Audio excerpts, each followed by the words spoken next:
This podcast was sponsored by Marcus Childs and Chef's Prep Catering. They can be reached at www.chefsprepmeals.com, Marcus Childs 115 at gmail.com, or 502-821-3274, where their motto is, our passion is people and food. I got to find out what the East End was really all about. I'm gonna go Jill Scott all day. I feel like Louisville is like one of those big little cities where depending upon what area you were in, You want them to grow up as, educated, skilled, degreed. we were able to have like really great conversation off of him seeing someone. You have a very strong personality, as do I. What does a beautiful day look like to you? So, thank you for coming. And I want to thank everyone for tuning in to A Beautiful Day podcast. I always like to let people know in the beginning why A Beautiful Day podcast is so important. In a world filled with noise, negativity, surface level content, this podcast creates space for authenticity.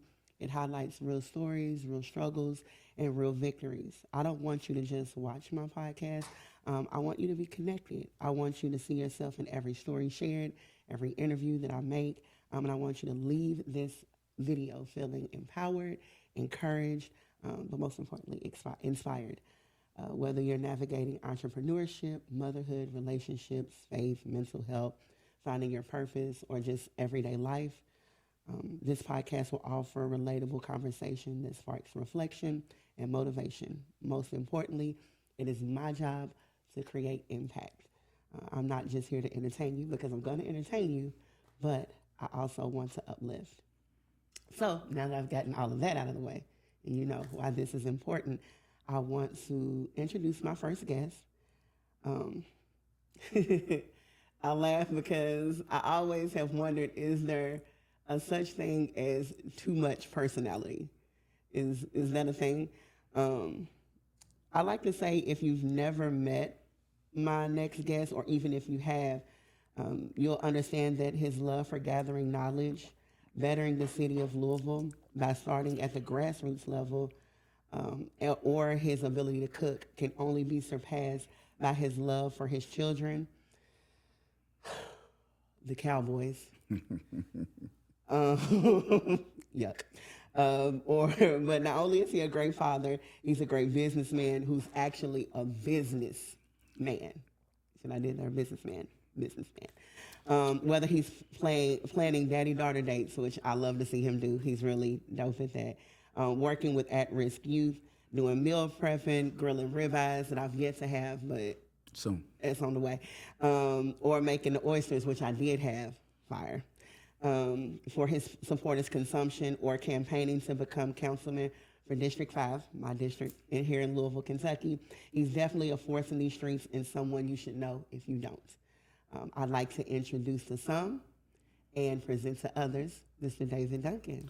Well, thank you for the lovely intro. I appreciate that. Appreciate the kind words. It's my pleasure. It's my pleasure. How are you today? I'm doing very well on this gloomy day. It is. Yes, It is. yes, It is. doing well. It is. It's still beautiful, Yes, but yeah, that beautiful rain day. it's not playing. It's been all week. True. It's been working us out all week, but nevertheless, we're here, and I'm so glad that you came. Thank you for coming to my platform and Thanks for having sharing me. your immense knowledge, because you are the guy that I like to say knows a little bit about a lot, sometimes a lot about a lot.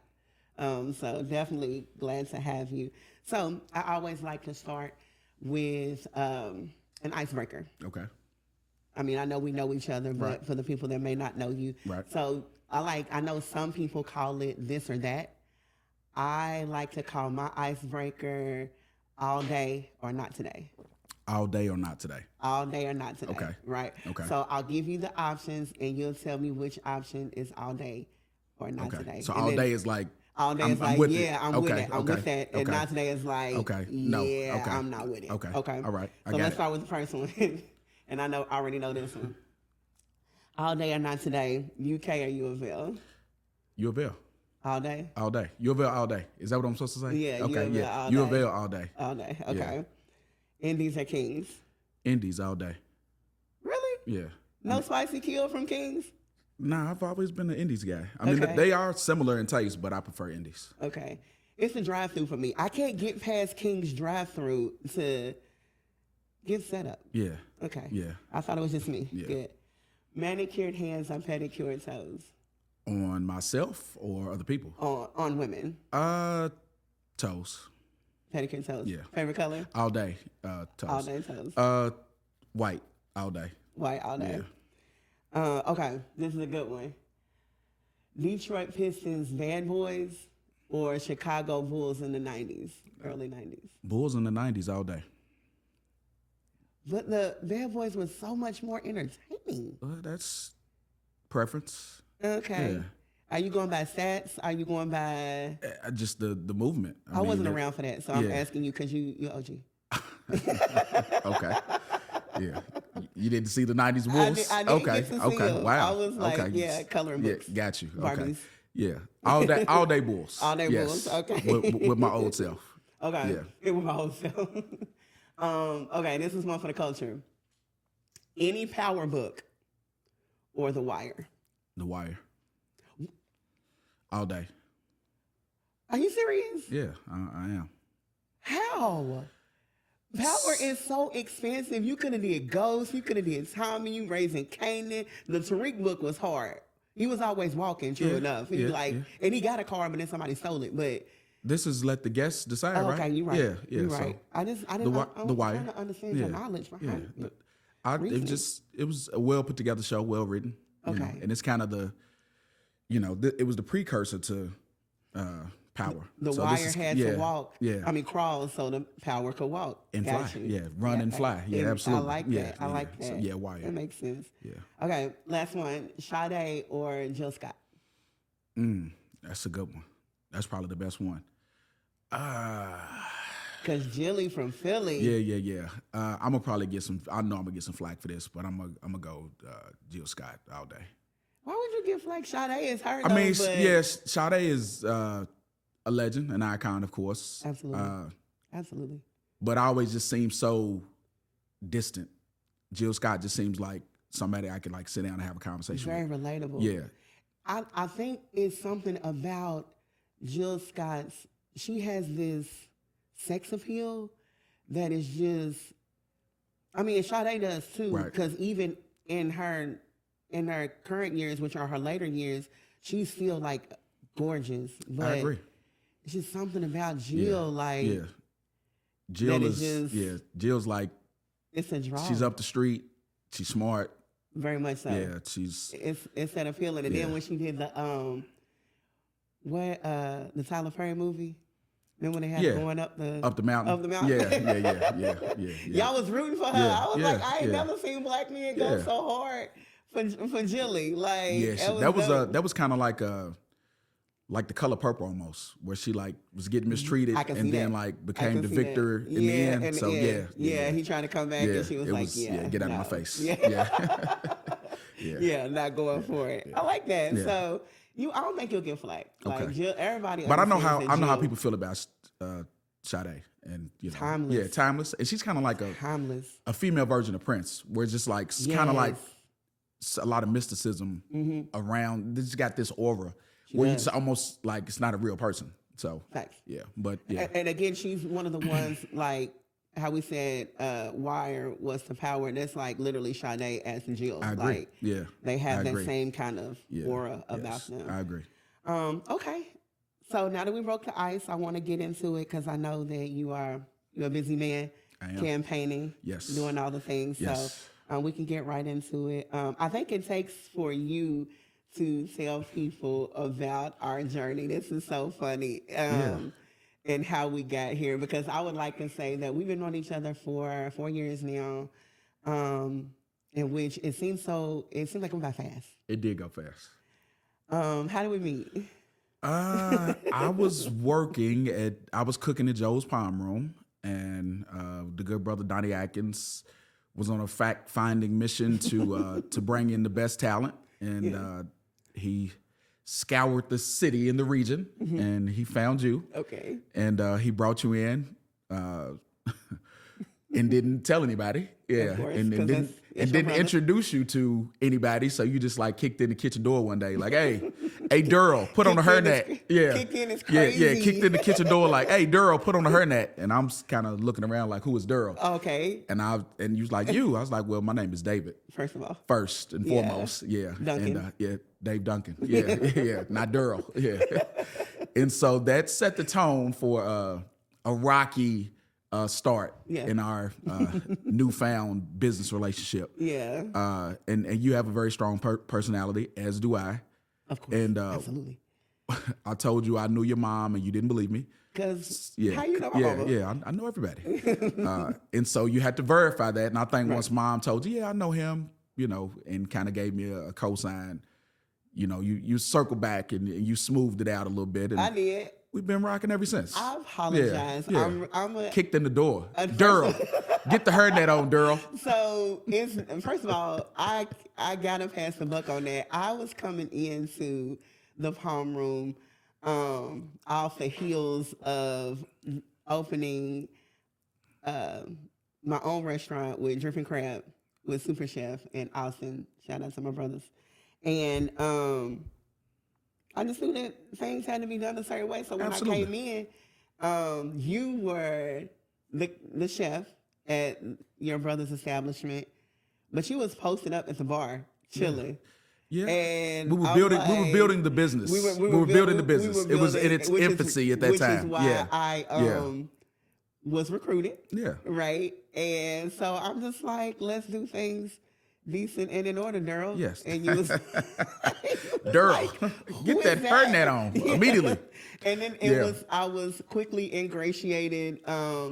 After that, we did the first 325. Yeah. And that was I'm Mr. 325. you are Mr. 325. And we did that first one. And again, me being a little overzealous, I got to find out what the East End was really all about. Yeah. I found out real fast. It was an FAFO moment. Yeah. I agree. We will always go down in a good history. time. Yeah. Speaking of, it's a great segue. I know I said what part of the city you was from. All day, East End. Yeah, East End all day. East End, as in Smoketown. As in Smoketown, because yeah. it's a vast area. That is not only is it a vast area, but depending on where you were raised, if you say East End, some people may think like Shelbyville Road, Berrytown, Westport, which, in fairness, that's the eastern part of Jefferson County, as I like to say. But to them, if that's where they grew up, that's the East End to them. Which that didn't really click in my brain until I got to college, and I was telling people I'm from the East End. And they said the same thing. They're like, "Yeah, I live in Berrytown." I'm like, "That's not the East End." What you're talking So so I grew up in what I call the real East End. Y'all call it up east. Uptown. Yeah, up east, uptown. Yeah, Uptown, yeah. But okay. that is where I not downtown. You was uptown. uptown for sure. Yeah, those are my roots. And how did that shape you to be the man that you are? Because I feel like Louisville is like one of those big little cities where depending upon what area you were in, it kind of came with its own structure. Absolutely. So, and that's a good question.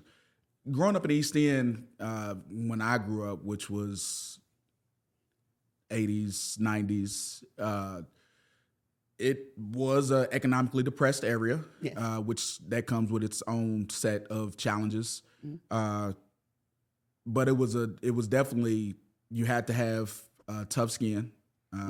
Not necessarily. I mean, I was a young person, so not necessarily like danger wise, but a tough skin because I think the East End is like the joke capital of the city. Like I know every neighborhood. Like we have some of the funniest people that come out of the East End. For so, sure. And from kindergarten on up to 12th grade, you have to have a thick skin because you're gonna get joked on your boots every day. Smoking. Every day, all day. Smoking. So it kind of builds a level of mental toughness because you can't you can't let people see you sweat. But it also I feel like the East End guys, East End people, we just got like a certain personality that no other neighborhood in the city has. I would agree. Yeah. I would agree. Yeah. I would agree. I think people can pick out an East End person, specifically an East End man. For sure. Yeah. For sure. It's a certain je ne sais quoi. Yeah. That's a big word for them both. Yeah. And it's a small area. That comes with. Yeah, it is. It's a small area, So, but it's it was and is still tight knit. But yeah, it's. I'm glad that's the area my grandparents chose to settle in because it definitely helped mold me, and that's always it's gonna be a home. different grit and grind that comes with. And it's not to say that that's not in every neighborhood, but I just know a lot of people from a lot of different neighborhoods, but it's just like a certain grit that comes with uptown. People Absolutely. in general, Yeah. not just Yeah. even the men, but just like women. Yeah, absolutely. As well. It's Absolutely. Just, But yeah, that's some good that's people home. to know. Yeah, I always have to let people know. Yeah. So I guess from when we first met to now, your life looks completely different, does, right? What's been yes. keeping you busy? A lot of stuff. I've changed jobs several times. I'm one of those people that like if it's not passing the vibe test, I'm gone. Yeah. Whether it's 1 week, I mean, but do they give you a heads up when they're ready to get rid of you? They'll be like, I'm gonna give you 2 weeks and I'm gonna let you. Like, that's for the not most how part, life works. Yeah, when it's not a good fit, when they feel like it's not a good fit, they're gonna tap you and say, "Well, we put bye." your things in the box. Yeah. It's Durrell, your stuff's in the box. Yeah. It's the security house. You can go ahead. So I've changed jobs a few times, and in addition to that, I've put my name in the political arena, and I'm running for Metro Council District 5, which is Chickasaw, Shawnee, Portland, and Summer Russell. I currently reside in the Chickasaw area, so that's keeping me busy. The primary election's coming up May 19th. Everybody make sure people will see this before the 19th, hopefully. People will see this before the 19th. Christmas. So hopefully people see this before the 19th. So make sure you get out, get informed, learn about the candidates and get out and vote on the 19th. And so that's taking up a lot of my time right now. Yeah. And so I'm focused on that. So I know we was doing youth advocacy. Yes.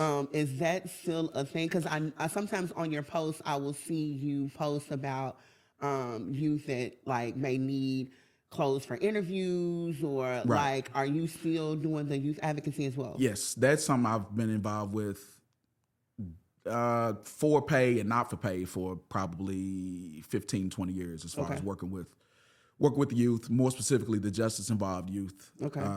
Because there is a crisis in our city. Absolutely. And there are a lot of young people who are, caught in that net of getting fast-tracked to prison or to G.C. Williams. Yeah.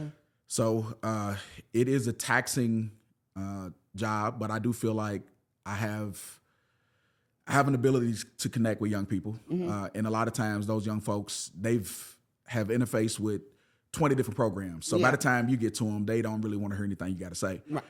They've heard it and seen it all. They've heard it and seen it all. So I do feel like I've been blessed with an ability to connect with those young people on a different way.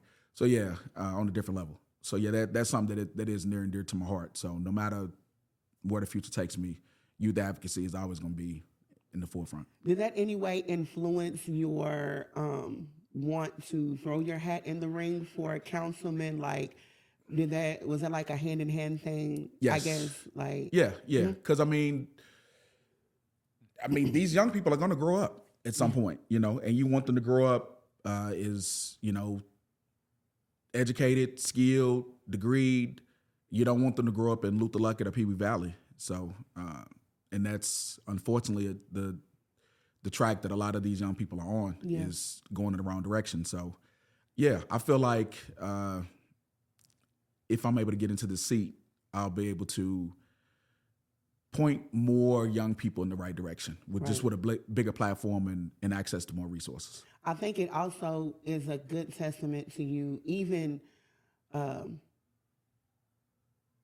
your hat in the ring to do it, to be councilman for District 5, because I don't know if you remember, but your first rally was at, your first gathering was at Southern Hospitality. Yes, I do remember. And I brought my son, and we were able to have like really great conversation off of him seeing someone that looks like him taking that step, to do something this big, right? Because any changes that we would hope to make have to start at the grassroots level. And Agreed. so it's people like you who are, one, very impactful because, again, you are looking like the people who are often stigmatized. Right.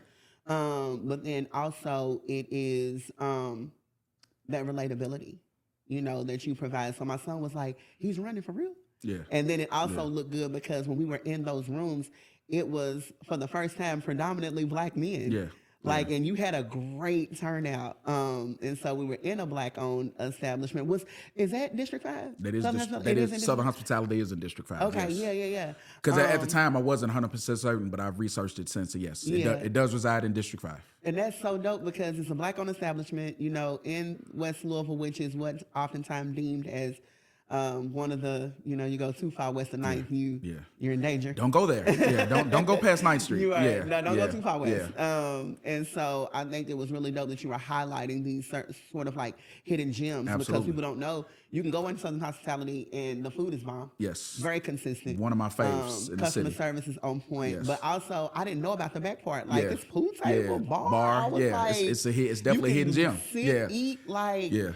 These are the things that people do not know exist. So you were able to shine a light. Yeah, that was intentional. And I think that even within that meeting, what kind of sold me was the ideas that you and your brother Donovan, your campaign partner, what y'all had came up with. And I was telling people about it as far as bringing more light to West Louisville. And you and I discussed the expressways, the signage, or lack thereof. You want to expand on that? Yeah. So when you go to any other neighborhood within the city, and you're on the expressway, and as you are about to exit the expressway, you'll get a lot of visual cues as to what is waiting on you when you get off the exit. You'll have the gas station icon, or you have the restaurant icon, or you have the whatever else is waiting for you when you get off the expressway. And when you exit in West Louisville, I think since then I have seen there's a sign for the Norton Sports Complex, but it's its own individual sign. Yes, yeah. So, but that's a multi-million-dollar facility. Yeah. So that makes sense. Yeah. But there are no, gas station signs, food signs. There are no signs in those in that part of the city to let people know what's waiting when they exit. And, obviously they do have places to eat, right? Places to get gas. Yes. But unfortunately that's something that just always stood out to me. Like, well, why is There's that? a whole YMCA in a hospital. Yes. Those are things. Stores, Yeah. So, there's no I mean, obviously, West Louisville is not, it lacks a lot of resources, but there, to your point, there are some things down there that, people might want to tap in with, like the Y, like the hospital. Obviously, the sports complex does have its own sign, but there are other things down there that people should know about. Like within the sports and learning complex, I was telling people there's like a whole restaurant in there. And Chicago Drake Tacos. Yeah, you pulled my coat on that because I didn't know that. And also Acai-ville. I love me a good acai bowl. I've had it 3 times this week. They gonna have to give me a little punch card, a discount or something. Maybe it's turned me up, but I love it. Yeah. It's so good and it's so healthy. Yeah.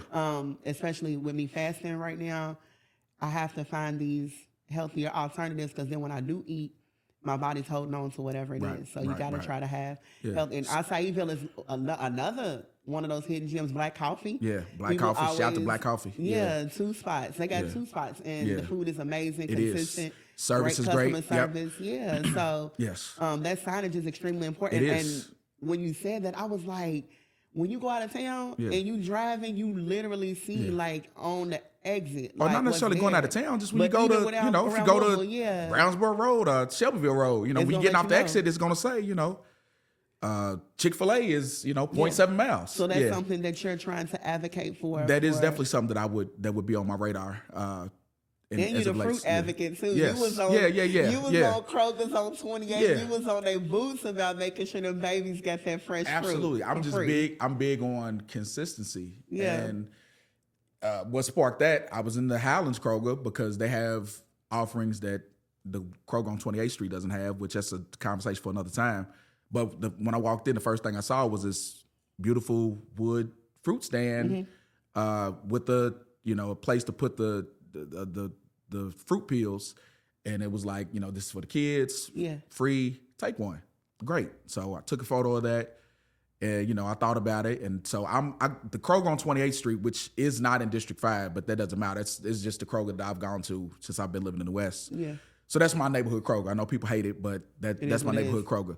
And so when I brought it to the attention of the management, like, hey, I just showed them a picture of this elaborate fruit stand that they have in the Highlands that is not an economically depressed area. Why can't we have one here? Right. And it took, I'm not going to say it took some convincing, but it did take a little time for them to actually get the stand that I wanted them to get there. They did throw something up. Yeah, they put something together. Yeah. Which was fine. That was a good faith effort, I felt like. Yeah. But now they have the wooden stand like the one in the Highlands. So so that's just important to me, because consistency. A loaf of bread on 28th costs the same as it costs on Westport Road. So we should have comparable amenities, especially if we're talking about food insecurities. Yeah. With young people, and why not? Since this is one of the most economically depressed areas in the city, why not have the same fruit stand that you have in the Highlands? So that was just like a no-brainer. And so now they have it, and I felt pretty good about that. Yeah, I felt like it went viral too. It got a lot of traction. It got a lot of traction. It was a dope moment. It was a dope Dave Duncan moment. Yes, it got a lot of traction. So I'm proud. That's council, not council. I'm still a citizen, and I still live in that area, and there are kids in that area. I work with these kids, and being hungry is fruit. Being hungry can derail your life. So it makes a difference. It does. Yeah, it's hard to make straight A's when your stomach's growling. I always say that. When you're tired. Yeah. I always tell people when it comes to kids, especially when and I'm a huge advocate for young black males, because I have one. I have two. And the one that I know is really dope, by the way. Oh. Yeah, really dope. Thank you. Misunderstood. I can relate to him. He's very misunderstood. That's my guy, though. Yeah, that's my guy. Y'all have a different relationship. Yeah. I'll let y'all have it. Yeah, that's my guy. But it's just, I have as a mom, as a nurturer, it's one of those things where I know how I feel when I'm hungry, when I'm tired. Yeah. You might want to move. Yeah. You know what I mean? Real hangry. Yeah, real hangry. Yeah. So I can only imagine when hormones are raging, when you're still developing, in all aspects, a little hunger and a little sleep deprived, being sleep deprived, you won't be your best self. Yeah, no one will be their best self under those circumstances. Give grace, because a lot of these kids, I think people miss the fact that they are dealing with. Like, we always want to talk about how it was when we were younger, or what it was like, or what we went through. It is so different. They're dealing with a lot more now. Way more. Than we ever was. I would not want to be a teenager at this time. I would not. Yes, they're dealing with a lot. Do you realize what our childhood was like? I mean, we literally used to go outside, and our parents would put us out and be like, don't come back. Don't come back. Don't come back. Till the lights come on. It was actually, you would get in trouble for coming in. Yeah. Because are you running in and out? Yeah, no running in and out. Yeah. I said get out. Yeah. And that's what I Stay said. out. Until it's dark. You better be bleeding, have to use the bathroom, a real critical need. How did they know if we was missing? They didn't. They did not, because there was no cell phones. They literally trusted God's watching them. Yeah. I think about that all the time, because my mother had no idea where I was. I mean, we would be gone. To the Belvedere. Yeah, gone. Everywhere. Yeah. It's like, somebody should have called CPS and they didn't, and it's crazy. But we made it. That was like a little neglect. I'm not gonna lie. But I tell my kids all the time, you would not have survived my childhood. Nor would I have survived theirs. That was my next point. Yeah. So it's just a different time. Yeah. Nor would I survive theirs, because the social media age is tough. Yeah. I couldn't imagine having social media when I was 14, 15, saying and doing silly stuff. What we was doing, a lot of us were saved because we didn't have it. Absolutely. Yeah. Like a lot of the OGs, a lot of the men that were y'all age, because some of y'all was some crash outs. For sure. And a lot of y'all were saved by the fact that technology was not a thing, but we was actually able to live and experience. Yeah. Kids will never know what it was like going to day 5 alive. Right. You missed it. You just had to be there. Blinkers. Champs. Yeah. Nestle. Yeah. Like Robin's Roost. Yeah. Like you missed and Broadway roller rink. Broadway roller rink. Yeah, Crystal Palace. It might be a little before Crazy, your time. because now you're showing your age. Slow down, Crystal OG. Palace. Yeah, Slow down, because See, back in my day. Yeah. where's your naked leather hat? When I turn 60, I think it's coming in the mail. One, you gonna get one. You know it's gotta be smooth leather. Yeah, leather caps are a thing for OGs. Yeah, if you're 60 or better, you got a leather cap for sure. And I need you to have the key ring. Yeah, with a million keys. Yeah. Who do they go to? Yes, I don't know. Yeah, a million keys. Shout out to Andre from Club City. He's got 10,000 keys. Dre. He's got 10,000 keys on this key ring. That's Louisville's mayor. Greenberg think he's running it whole time. It was Dre. never Greenberg. It's always been Bossman Shadow Dre. government. Yes. He on what? Cedar? Deuces. Joe's. Baby Ray's. Sugar Rays. Sugar Rays. And Baby Ray's. Yeah. Yes, all of that. Kroger's on 28. Shout the to Popeyes. Dre. Yeah. Shout out to Bossman Dre. Dre's him. Yeah. What's one of the biggest misconceptions about you, Dave? Like, what do people get confused about you? That I'm mean and unapproachable. And that's not true. Really? Yeah, it's not. I'm not mean, nor am I unapproachable. Okay. But I do have I have boundaries and I have expectations on how you're going to engage with me. Yes. And I always say, you decide which version of me you're going to get.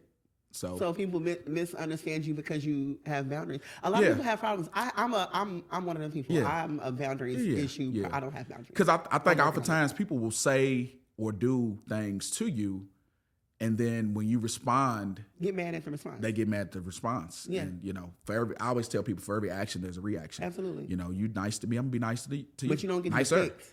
Yeah. You're not nice to me, I'm not going to be nice to you. Yeah. I mean, it's a very simple formula. But I think that's the biggest misconception.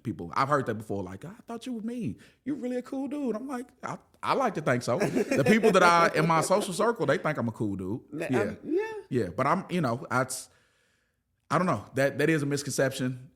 If people take the time to get to know me, they realize, I'm a decent guy, decent human being. Unapproachable councilman. So No, we got to do something to. I don't know. to I mean, change I'm this stigma. not running around like skinning and grinning every day. I mean, that's not really my You thing. wanna be shaking hands, kissing babies, yeah. I can like- shake hands and kiss babies and still just be authentic to myself. Correct. But I love can to only be laugh. Dave. Yeah, I'm a jokester. I love to No, laugh. for sure. But you can't spend just more time laughing than anything. Yeah, I'm gonna cut up for sure. But it's a time and a place for everything. But I just feel like when people approach you silly, and then you get sillier, then it's like, oh, I can't believe you said that. Like, And it's like, why can't you? Yeah. But I agree. I think you're definitely one of the ones that don't sit next to Dave at the funeral. No, we're gonna cut up. Like, we're gonna cut up. He's the one that, like, when Auntie is like literally climbing in the casket.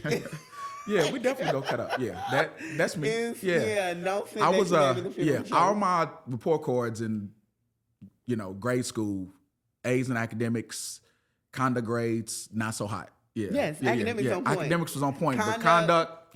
Miss Retha, we like to come and see if we can talk. Yeah.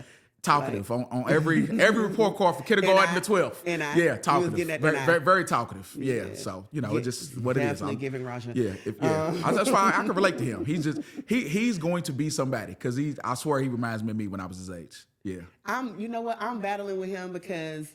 So, for the people that don't know, Raja, he's unique in a sense of all of his friends are 30 or better. So, he met Vic first. Right. And Vic was like, Vic is a hard sell. Yes. Yeah. Vic Sandusky is a hard sell. And he met Vic first back when we had Slutty Vegan at the Sports and Learning Complex. I helped Ciandra Marie do an event there, and Raja was like, I like how you're dressed. I want to dress like that. Like, what do I got to do to dress like that? And the conversation just kind of started from there. And I look up, and Vic is texting me. Like, me and Vic, we talked on a business level because of Joe's. Never really a whole lot of extra, but he's texting me like, so I'm gonna come and pick up Raja. We about to go get a suit. I'm like. Yeah, you just met him. Yeah. Like, you've been knowing me. And he was like, and I want to have a kickback at the crib, a pool party. It ain't too many people that know where Vic live at. This is true. Yeah, he's in the cut. He's in the cut, and it ain't too many people know where he live at. And he was like, "Yeah, just go ahead and drop him off." Okay, so first of all, drop him off is crazy because I wasn't even invited. Yeah, that's wild. Invite went right around you, straight to baby boy. Yeah. Yeah. He was like, "You can drop him off and just," and I was like, "Drop him off." He was like, "I mean, you can say if you want to, but it's not you're forcing my hand. Basically, like this is really." You just drop him off. Right. It's not for you. Yeah. So I mean, it's one of them things where like I'm grateful that again, like you're running for this position because him seeing you guys and growing up in this age, he's different because he doesn't cuss, he doesn't like the N-word. Right. We're trying to get to the point where we're talking about sex, and he was like day before yesterday, he was like, "Girls are so weird. I mean, I guess I'm gonna have to get some cootie cat eventually." Well, but I'm scared. Yeah. He was like, because don't know girls really like me for real. And I'm like, Roger, they do. He was like, no. He said, man, I put that on the other day. I had the ones with the jacket, with the jeans. And he was like, the girls was like, you trying too hard, Roger. Tough crowd. Tough crowd. I was like, you wasn't trying to. Is it middle school? He's a freshman. Freshman? Yeah, that's a tough time in life for a young man. Yeah, he was like, for a young man trying to find his way. Sweating because he was like, he was like, I thought I really did something. I ain't really did a whole lot of nothing. Every man, regardless of age, can relate to that story. Yeah, but just tell him that they haven't caught up with him yet. Yeah. Because he's ahead of his time. Quarter zip king. Yeah. I'm spending all my extra money on Robux, V-Bucks, and quarter zips. Yeah. And not weed, which is crazy. Yeah, right. Because he's into the whole thing, and he was like, and I think it's because I don't. What was the word that he used? Because his vocabulary is crazy. I don't objectify. I don't objectify women. That's right. Don't talk to me like that, Roger. Don't come to me talking about some objectify when that's how you was born. Your daddy objectified you. Like somebody needs to let you know. Like I was in fact objectified. So, but yeah, I love it. He's a different kid. Yeah. I love it from. I think that he's gonna do good. Like I said, especially having you guys. Yeah. You, Donnie, and Dave, and everybody. I mean, Vic as Durrell. Durrell. You're not from West Louisville? I'm not. Why invest your time in such an underserved area? And I'm going to say this because Uptown don't look nothing like what it looked like when you were growing up. Correct. Right? Yes. West End is pretty consistent with the exception of a few additions. Yeah. There have been some additions, but for the most part, it's one of the biggest areas in Louisville, but it has not seen the progress that a lot of areas have. So why West Louisville? Why now? So as it's been well chronicled, I'm an East End alumni, but I thought about this the other day. I've lived more years in West Louisville than I actually lived in East Louisville because, I left for college when I was in 96. Mm-hmm. And when I came back from college, I was living in the West. So I've lived in the West End more of my life than I actually lived in the East End. Right. So that's one. So I've spent a considerable amount of time there. I have invested money there. Mm-hmm. I had a house built in Russell. Mm-hmm. I now live in the Chickasaw area, and I just always wanted to be around people that look like me and had the same outlook on life as me. And so that's just... And your brothers invest a lot in West Louisville. My brothers, they really tapped in with the real estate community. Yeah. Yeah, they have a lot of money tied into West Louisville. Yeah. So, I just feel like I always rooted for the underdog, because I grew up in East End and I was, plenty of my friends went the wrong path. Many of them passed. Many of them went to prison. Mm-hmm. I was fortunate to escape that.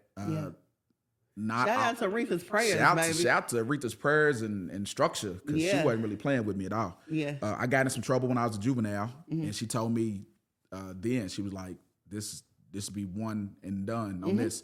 And it was. So I just feel like I think the model has always been, okay, take the most gifted Black kids, get them to success, and then detach them from the larger masses of black people. Right. And that just was never cool to me. I always said, okay, I'm going to graduate, go get these skills, and then I'm going to come back and apply these skills. You got to invest. Yeah, you have to, you know, because people ahead of me did that. You know, I had homeboys that never set foot on the college campus, but they, motivated me to, it was kind of like, we are neck deep in the streets. Yeah. We want you to do, you are the hope. Yeah. And I'm not the only one. There's plenty of cats with my same story. Like I got homeboys that grew up with me, they engineers, and lawyers, and so my story is not unique. But I just felt this responsibility to, get where I wanted to go and come back and give other people the blueprint. And it's compelling when you have a village of people around you that are pushing you to do it, right? Yes. They're not pulling you up down with them. Yeah, they're like telling you like, no, you gotta go. And I have to shout to all of my folks I grew up with, because I never had that experience like, oh, you make straight A's, you acting white. Like I never had that experience. Like I said, when it's time to go to college, like my homeboys is like, go, don't come home. Velvet Rose was big on Sunday nights. Absolutely. And that was during the prime of my college years. My college years were during the prime of the Velvet, I should say. Yeah. And so I only went to the Velvet Rose like maybe 3 or 4 times, because Sunday night I was in Lexington getting ready for a class in the morning. That's so like all of my homeboys is like, if they did see me in the Velvet on the Sunday, if they saw me in the park on the Sunday, they were like, what are you doing here?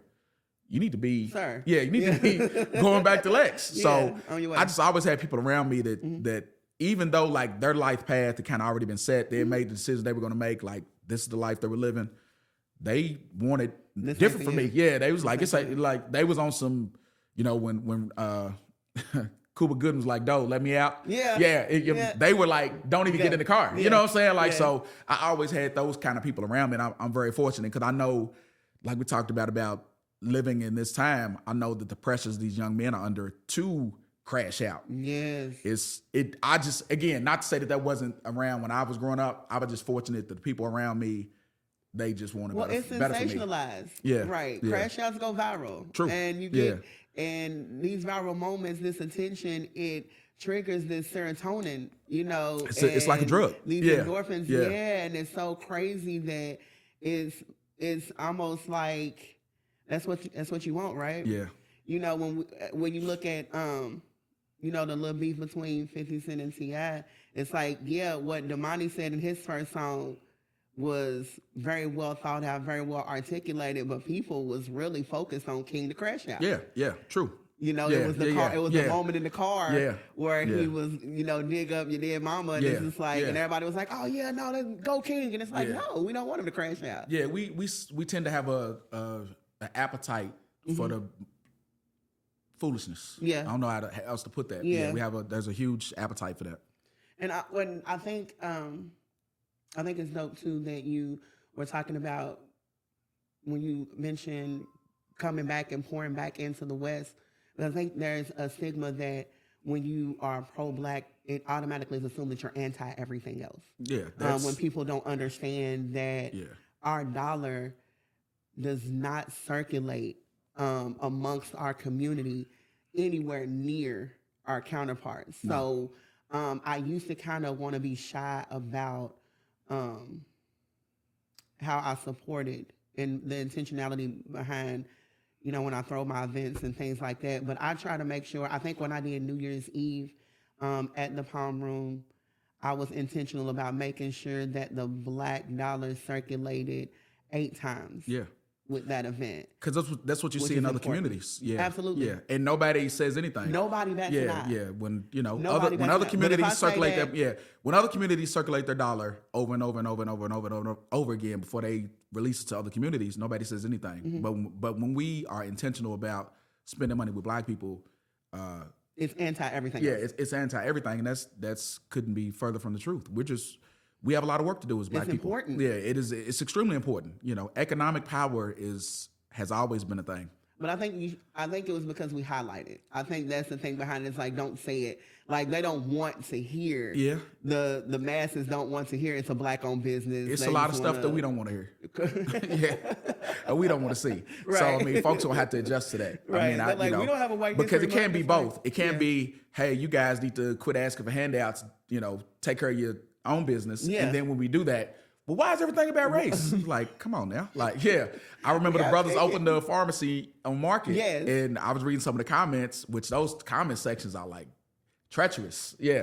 But I was reading some of the comments. World. Yeah. And they was like, well, why does it have to be a black-owned pharmacy? I'm like, why are we highlighting that it's a black-owned pharmacy? It's like, yeah, because I'm almost 50 and I've never known there to be a black-owned pharmacy. Known. So, and we need a whole nother 6 hours as to why there hasn't been. One. Yeah. So I'm always going to celebrate progression as it relates to black folks. So that's not something I'm ever going to apologize for. Unapologetically rooting for all things black. Yes. Okay, so I know you got to go. Tell the people what you have coming up next and where your supporters can find you, how they can support you. Give them all the information. Okay, cool. I actually have an event today, which by the time you guys see this will be long gone. But I am on Facebook, David Duncan on Facebook. That's the best way to engage with me. I don't have a dedicated Councilman page as of yet. So the best way to find me is David Duncan on Facebook. I do have some upcoming events. And they can follow your Facebook? They can follow my Facebook page, because, just timing-wise, I don't want to give all those dates out. And then by the time they see this, they're like, it was 2 weeks ago. Yeah, so, but that's just the way to stay engaged is just my Facebook page, David Duncan. Okay. Tell me one of your favorite quotes that motivates you, and then I'll tell you mine. Okay. I actually have it written down because I didn't want to misquote it. Okay. And I read this book in college, and it stuck with me. It's called The Pact. Have you ever read that? Never heard of it. It's about the three black guys. I want to say they were like in Boston. They were somewhere in the Northeast. And they made a pact, a PACT, to one another that they were going to help support one another and go through college, medical school. And they finished, and they all became doctors. It's a dope book. Get that book for Raja. Okay. I'll get it for him. Remind me, I'll get that book for him. Okay, That's a good book. But in the book, one of the quotes that always sticks with me, you can't aim for what you can't see. And so what that means is, it's difficult to say, hey, I want to be I'm a young black boy in Victory Park. I want to be a pilot. I want to be an astronaut. I want to be an electrical engineer. Yeah. But when I walk outside, it's, blue bandanas and, not those things. Right. And I'll just use Victory as an example, whatever neighborhood you want to use. Yeah. So, again, the quote, you can't aim for what you can't see, is that's why representation is so important. So that's why the Donnie Atkins and the Vic Sandusky's, the Donovan Taylors, the David Duncans. That's why it's important because, you have to give somebody, you have to have a blueprint of some sort. And so that just resonated with me when I read that as a young person. And, that's an important quote to me. So you need to have some people that look like you that can kind of give you that roadmap. Yeah. Because there is a formula. Representation is so important. There's a formula for success. There's a formula for failure, which we see that every single day. But there's a formula for success. And this is the last thing I'll give you on that. I feel like some people, specifically some black people, they hold their formula like it's the Holy Grail. I promise. Gatekeeping. You can share information with somebody and it won't take a penny out of your pocket. It won't. So we have to do a better job of that. It's enough for everybody. I swear it is. They print money daily. Lots of it. Yes, lots of it. Yeah. Okay, so mine is you can't flex on me because I'm happy for you. I like it. I think that's important because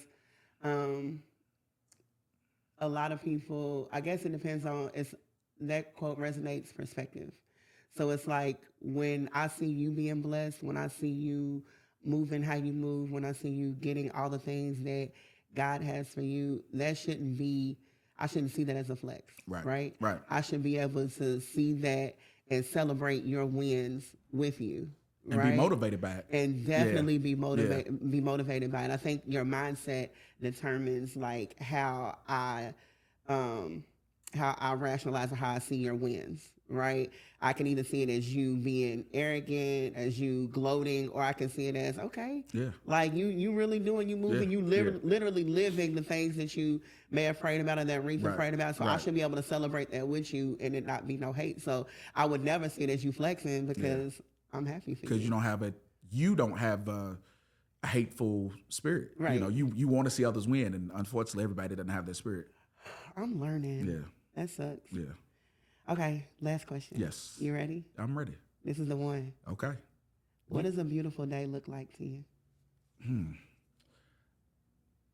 That is a good question. A beautiful day to me, I'd say grilling for even though my kids are burned out on my grilling, but still, I say grilling for my kids and grandkids, and family, wife, making sure everybody's good, and friends, extended family, having folks over at the house, grilling, little music, few cocktails, folks that are in my inner circle, smiling, fellowshipping. That's what it's about. So your beautiful day is energy, good Positive energy. Yeah.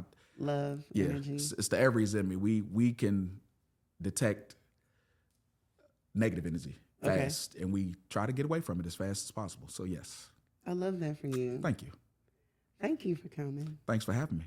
You're so smart. Thanks. Not so bad yourself. Yeah. They stand you. They stand you in Durham. That's the next podcast. They stand you in Durham. It's definitely been a pleasure. Yes. I would definitely like to give a shout out to my sponsors, Heart of Joyce, Health is Wealth Apparel, Chef's Prep Catering, The Box Chef Catering, The Experience, and of course, Black Coffee. I love all of them so much.